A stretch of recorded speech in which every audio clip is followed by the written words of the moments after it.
ഒരു ആഗോള ഗണിത മത്സരത്തിൽ കോപ്പിയടിച്ചതായി പെൺകുട്ടിക്കെതിരെ ആരോപണം ഉയർന്നു. എല്ലാ ഉത്തരങ്ങളും താൻ തന്നെയാണ് എഴുതിയതെന്ന് അവളുടെ ഇളയ സഹോദരി അവകാശപ്പെട്ടു. വിധികർത്താക്കൾ എല്ലാവരും തന്നെ വിശ്വസിച്ചു. കുടുംബത്തിന് നാണക്കേട് വരുത്തിവെച്ചതായി അവളുടെ സഹോദരൻ പെൺകുട്ടിയെ കുറ്റപ്പെടുത്തി. പെൺകുട്ടി കരഞ്ഞുകൊണ്ട് അമ്മയോട് സഹായം അഭ്യർത്ഥിച്ചു. എന്നാൽ അവളുടെ അമ്മ തണുത്ത പ്രതികരണമാണ് നൽകിയത്. തന്റെ ഇളയ സഹോദരി താൻ കുട്ടിക്കാലം മുതൽ പരിശീലിപ്പിച്ച ഗണിത പ്രതിഭയാണെന്ന് പറഞ്ഞു. ഒടുവിൽ പെൺകുട്ടിയുടെ ചാമ്പ്യൻഷിപ്പ് കിരീടം റദ്ദാക്കിയതായും മത്സരത്തിൽ നിന്ന് അവളെ എന്നേക്കുമായി വിലക്കിയതായും ജഡ്ജിമാർ പ്രഖ്യാപിച്ചു. പെൺകുട്ടി തന്റെ സഹോദരനോട് എല്ലാം വിശദീകരിക്കാൻ ആഗ്രഹിച്ചു. പക്ഷേ അയാൾ അവളെ തള്ളിമാരിയപ്പോൾ അവളുടെ തലമേശയിൽ ഇടിച്ചു. അവളുടെ ഇളയ സഹോദരി കുനിഞ്ഞു പെൺകുട്ടിയോട് ഉത്തരങ്ങൾക്ക് നന്ദി പറഞ്ഞു. സഹോദരിക്ക് എങ്ങനെ തന്റെ ഉത്തരങ്ങൾ പകർത്താൻ കഴിഞ്ഞുവെന്ന് പെൺകുട്ടി ചോദിച്ചു. പക്ഷേ അവളുടെ സഹോദരി അവളോട് പറഞ്ഞില്ല. പെൺകുട്ടി വീണ്ടും കണ്ണു തുറന്നപ്പോൾ അവൾ സ്കൂൾ പഠനമുറിയിൽ തന്നെ കണ്ടെത്തി. മത്സരത്തിന് 3 ദിവസത്തെ കൗണ്ട്ഡൌൺ ബ്ലാക്ക് ബോർഡിൽ എഴുതിയിരുന്നു. താൻ പുനർജനിച്ചതായി അവൾ മനസ്സിലാക്കി. സഹോദരി തന്നെ പരിഹസിക്കുന്നത് കണ്ടപ്പോൾ പെൺകുട്ടി അവളുടെ മുഖത്തടിച്ചു. അവരുടെ അമ്മ ഓടിയെത്തിയ ശേഷം തന്റെ ഇളയ സഹോദരി ഒരു ദശലക്ഷക്കണക്കിന് പ്രതിഭയാണെന്ന് പറഞ്ഞ് പെൺകുട്ടിയെ കുറ്റപ്പെടുത്തി. ആ പെൺകുട്ടി തന്റെ മുൻകാല ജീവിതത്തിന്റെ വിധി മാറ്റാൻ തീരുമാനിച്ചു. ആ നിമിഷം അവളുടെ സഹോദരി ക്ഷമാപണം നടിച്ച് ഒരു പേന പുറത്തെടുത്തു. പെൺകുട്ടി പേന സ്വീകരിച്ച ഉടനെ അവൾക്ക് എല്ലാം മനസ്സിലായി. മുൻകാല ജീവിതത്തിൽ അവളുടെ സഹോദരി ഒരു മൈക്രോ ക്യാമറയിൽ ഒളിപ്പിച്ച പേന ഉപയോഗിച്ച് അവളുടെ പ്രശ്നപരിഹാര പ്രക്രിയ മോഷ്ടിച്ചിരുന്നു. പക്ഷേ അവൾ ഇപ്പോഴും പേന സൂക്ഷിച്ചു. താമസിയാതെ പെൺകുട്ടി ബ്ലാക്ക് ബോർഡിലെ പഴയ പ്രശ്നം മായ്ച്ചു.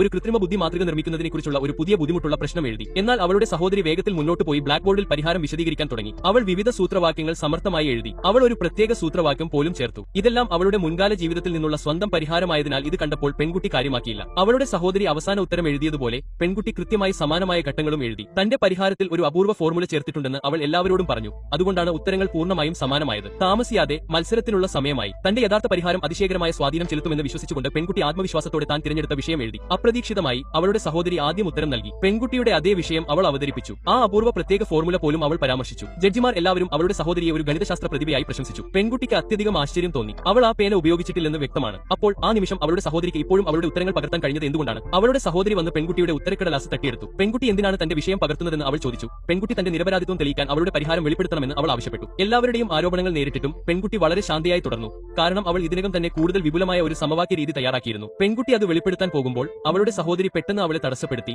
പെൺകുട്ടിക്ക് നേരത്തെയുള്ള പരിഹാരം നൽകുമെന്നും കൂടുതൽ നൂതനമായ ഒരു സമവാക്യ രീതി ഉപയോഗിച്ച് അവൾ തന്നെ പ്രശ്നം പരിഹരിക്കുമെന്നും പറഞ്ഞു. ഇത് കേട്ടപ്പോൾ അവളുടെ സഹോദരിക്ക് മനസ്സ് വായിക്കാനുള്ള കഴിവുണ്ടെന്ന് അവൾക്ക്